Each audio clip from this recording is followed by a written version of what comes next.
అక్కడ అతన్ని తలక్రిందులుగా సిలువ వేశారు.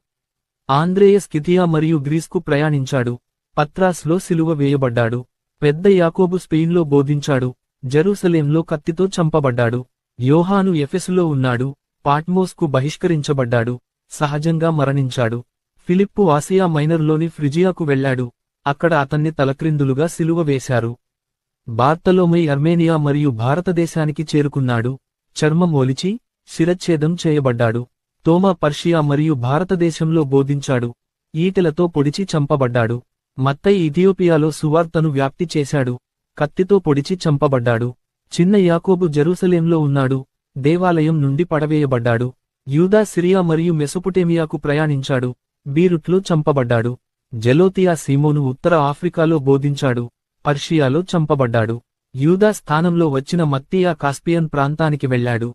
రాళ్లతో కొట్టి